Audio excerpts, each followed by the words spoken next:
Few artists have lived a life as powerful, complicated, and controversial as Tupac Shakur.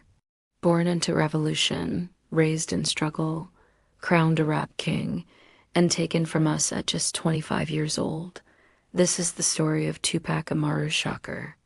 Tupac was born on June 16, 1971, in East Harlem, New York City. His mother, Afeni Shakur, was a dedicated member of the Black Panther Party. In fact, when Tupac was conceived, Afeni was in jail, facing serious federal charges. She gave birth just 1 month after being acquitted in the famous Panther 21 trial. Tupac was quite literally born into political resistance. His family's history of activism ran deep. His aunt, Assata Shakur, later fled to Cuba after being convicted in the killing of a New Jersey state trooper, and she remains in exile there to this day. From his very first breath, Tupac's life was surrounded by politics, surveillance, and struggle. Though born in New York, Tupac's most formative years were spent in Baltimore, Maryland. There, he attended the prestigious Baltimore School for the Arts, a place that would forever shape his artistry. It was at this school that he met Jada Pinkett Smith. The two formed a deep, inseparable bond that lasted throughout his life. She would later describe him as one of her best friends and a soulmate in friendship. At school, Tupac wasn't just another student. He delved into acting, poetry, ballet, and even Shakespeare. Contrary to the thug image he would later project, his classmates described him as sensitive, highly intelligent, and even a bit of a square kid who was passionate about books and performance. But life outside of school wasn't easy. His family struggled financially, and Tupac worked odd jobs to help make ends meet. Eventually, he moved west to California. And that's where everything changed. In the late 1980s, Tupac joined the funk rap group Digital Underground, starting out as a backup dancer and hype man. He wasn't the star not yet, but someone saw something special in him. Tupac recorded a demo, and his raw talent, political fire, and incredible storytelling ability stood out immediately. It wasn't long before he secured a solo deal with Interscope Records. In 1991, he released his debut album, Tupac Lives Now. The album was explosive, not commercially at first, but culturally. He rapped about police brutality, systemic racism, poverty, and injustice. Songs like Brenda's Got a Baby showcased his unique ability to mix raw empathy with brutal realism. But with his voice came controversy. Critics accused him of promoting violence, and even politicians began to criticize his music. Tupac, however, didn't back down. While his music was making noise, it was acting that made him a household name. In 1992, Tupac starred in the cult classic Juice. He played Bishop, a charismatic but dangerously unstable teenager spiraling into violence. His performance was chilling. Many felt he completely stole the film. Hollywood quickly realized that Tupac wasn't just a rapper. He was a serious actor with incredible range. Next came Poetic Justice, where he starred alongside Janet Jackson. The film showed a softer, more vulnerable side of him, exploring romance and poetry. However, controversy followed him once again.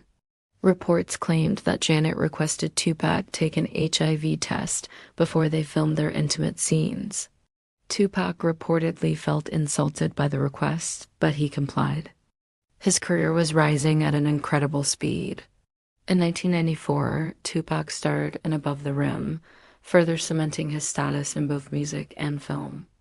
During this time, he began associating with Haitian Jack, a controversial New York street figure well known in hip-hop circles. Tupac was introduced to high-profile lifestyles, complete with expensive jewelry, Rolex watches, and celebrity connections. He even briefly dated Madonna during this era, but not everyone approved of his new circle. His friend, the notorious B.I.G., also known as Biggie Smalls, reportedly warned Tupac about the company he was keeping. Tupac brushed off the concerns. Then, in 1993, Tupac was charged in a sexual assault case. He maintained his innocence throughout the trial. In court, he distanced himself from the others involved, referring to them as mere hanger-ons. Some believe that this comment angered powerful people in New York's underworld.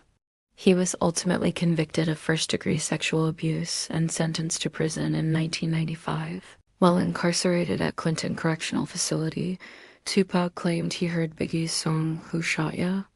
and believed it was mocking him, especially since Tupac had just been shot 5 times in a robbery at Quad Studios in 1994. Paranoia and anger began to consume him. Enter Suge Knight, the imposing head of Death Row Records. Suge bailed Tupac out of prison in exchange for a 3-album deal. Legend has it that Tupac signed the contract on a simple napkin.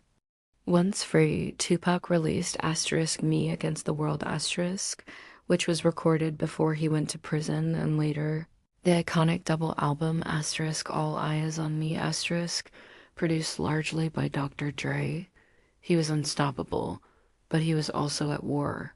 Tupac released the infamous diss track "Hit 'Em Up", directly targeting Biggie and Bad Boy Records. He openly aligned himself with Los Angeles Bloods and amplified the East Coast versus West Coast rivalry until it was boiling over. The tension was no longer just about music. Earlier in his career, Tupac had shot 2 off-duty police officers in Atlanta after he witnessed them allegedly harassing a black motorist. Charges were later dropped when it was revealed the officers were intoxicated and had stolen a gun from an evidence locker. To many of his fans, this incident strengthened his image as a rebel who stood up against injustice.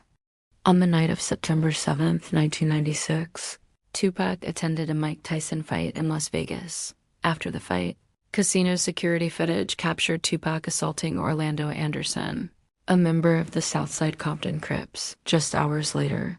While riding in a car with Suge Knight, Tupac was shot multiple times in a drive-by shooting. He died 6 days later, on September 13th, 1996. Orlando Anderson was later killed in an unrelated gang shooting in 1998. For decades, Tupac's murder remained one of the most infamous unsolved cases in music history. But recently, Dwayne Keefe D. Davis Orlando, Anderson's uncle, was arrested in connection with the murder after years of giving interviews and even writing a memoir discussing details of that night. The legal process is currently ongoing. Nearly 30 years after his death, Tupac's influence remains massive. Artists still sample his music. Politicians quote his words. Students study his poetry in classrooms. He masterfully blended revolution and vulnerability, street life and Shakespeare, rage and romance. Tupac once said, "I'm not saying I'm gonna change the world, but I guarantee that I will spark the brain that will change the world." And he did just that. From a child born to Black Panthers, to a Baltimore art student, to a global icon, the message of Tupac Shakur lives on. In just 25 years, he lived more than a lifetime, and the world is still trying to understand him. Thanks for watching. Make sure to subscribe for more stories like this.